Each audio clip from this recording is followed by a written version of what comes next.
बेटी के घर में माँओं का दखल। आज क्या क्या खाया, किसने बनाया? अच्छा, तो तेरी सास क्या कर रही थी? वो आराम फरमाती रहती है क्या? क्या तेरे सास ससुर भी तेरे साथ पिक्चर बाजार जाते हैं? मतलब हर जगह पीछे पीछे लगे रहते हैं, तुझे प्राइवेसी नहीं देते हैं। नौकरानी नहीं है तू, क्यों जुटी रहती है? अब की बार कह देना, मुझे ज़्यादा काम नहीं आता है। अच्छा, इस बार कुछ कहे तो करारा जवाब दे देना। दबकर बिल्कुल नहीं रहना, पढ़ी लिखी है, चूल्हा चौका कराने के लिए नहीं पढ़ाया तुझको तेरी ननद जो तो जब देखो तब तेरे यहाँ मुंह उठाकर चली आती है। अपने घर में मन नहीं लगता है क्या? दामाद जी तेरा ध्यान रखते हैं या नहीं? मेरी बात कान खोलकर सुन लो, डर कर नहीं रहना उनसे, तू भी कम पढ़ी लिखी नहीं है।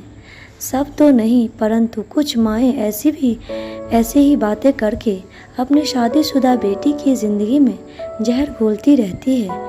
उन्हें जरा भी अंदाज़ा नहीं होता है कि उनका ये प्यार ऐसी सीख उनकी बेटी के हंसते खेलते परिवार को तहस नहस कर रही है। प्यार करना बुरा नहीं है, सभी माता पिता अपने बच्चों को प्यार करते हैं। आप भी अपनी बेटिया को बहुत खूब प्यार दुलार दीजिए, पर उसके परिवार में दखल बिल्कुल भी ना दीजिए। अब बाल विवाह नहीं होते हैं, ठीक ठाक उम्र होती है, उनकी पढ़ी लिखी समझदार होती है, वो इसीलिए अपने ससुराल में उन्हें खुद ही एडजस्ट होने दीजिए। अगर वह अपने से बड़ों से अदब से पेश आती है तो उनका सम्मान करती है, तो इसका मतलब ये नहीं कि वह उनसे डर रही है। क्या मायके में पिता, माँ, बड़े भाई, चाचा, बुआ, बाबा और दादी को उल्टा जवाब देती है, बदतमीज़ी से बात करती है? नहीं ना, तो ससुराल वालों के प्रति ऐसा द्वेष, ऐसी भावना क्यों, जबकि अपनी बहू से इसके उलट व्यवहार चाहती है। ये चाहती है कि बहू सबका सम्मान, घर के काम और जिम्मेदारी निभाए। पढ़ाई लिखाई करना अलग बात है और घर के काम करना, सबकी इज्जत करना अलग बात है। ये बेसिक शिक्षा होती है जो जन्म के बाद से माँ द्वारा दी जाती है, जिसे संस्कार कहते हैं, जो स्कूल में नहीं मिलती है। और पढ़ लिख जाने के बाद तो ये तहजीब ज़्यादा ही होना चाहिए।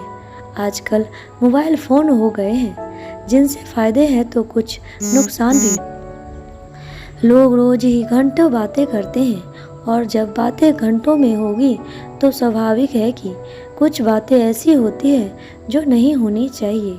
इसीलिए हो सके तो बेटी की ससुराल कम से कम जाएं और सब अपनी शादीशुदा बेटी को रोज़ फ़ोन भी ना करें। लेकिन यदि करती भी है तो सिर्फ हाल चाल लीजिए, दिन भर का ब्यौरा नहीं। सोचने वाली बात है कि शादी के बाद नई नई जगह, नया रिश्ता और वहाँ का माहौल, सब कुछ बिल्कुल अलग सा हो रहता है। अब असमंजस्य बनाने में समय तो लगेगा ही, उसे कुछ तो उनके अनुरूप अपने को ढालना होगा। हालांकि दोनों ही पक्षों को एक दूसरे के अनुरूप ढालना चाहिए, क्योंकि ताली दोनों हाथों से बजती है, एक हाथ से नहीं। और ये सब एक दिन में नहीं होता है, धीरे धीरे ही संभव होता है। जब हम लोग अपने बच्चों को घर की नौकरों के साथ एडजस्ट करना सिखाते हैं तो परिवार के सदस्यों के साथ एडजस्ट करना क्यों नहीं सिखाते? घर के सब सदस्य एक साथ हंसी खुशी रह रहे हैं तो फिर उनमें आपत्ति कैसी और क्यों? इससे बड़ी खुशी की बात क्या होगी कि बिटिया अपने ससुराल में खुश है, सुखी है, और अगर उसके घर में थोड़ी बहुत लड़ाई झगड़ा, दुख तकलीफ है भी तो खुद इग्नोर करने की कोशिश करें और बेटी को भी करना सिखाएं, क्योंकि अच्छी खराब बातें तो हर घर में होती है। और एक बात, पढ़ाई के साथ साथ थोड़ा बहुत ही सही घर के काम करना भी सिखाइए, क्योंकि अक्सर माएँ कहती पाई गई है कि हमने अपनी बिटिया को चूल्हा चौका करने के लिए नहीं पढ़ाया है। अपने घर के काम करने से कोई छोटा नहीं हो जाता है, बल्कि किसी से काम करवाने के लिए भी खुद को काम करना आना चाहिए, वरना लोग बेवकूफ़ बनाने में देर नहीं लगाते। हाँ, यदि ससुराल वाले उसे मानसिक शारीरिक रूप से प्रताड़ित कर रहे हो तो आप उसके साथ डटकर खड़ी भी होइए, उसे मानसिक संबल भी दीजिए, पर जबरन तिल का तार भी नहीं बनाइए। अपने घर के रीति रिवाजों को बेटी पर ना थोपें, क्योंकि अक्सर देखा गया है कि जिस घर में लड़की की माँओं का बहुत ज़्यादा दखल हो रहता है, वहाँ बेटियाँ अपने परिवार, अपने पति को मन से कभी नहीं अपना पाती हैं। दोस्तों, कैसी लगी आपको ये कहानी?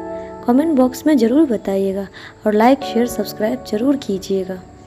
धन्यवाद।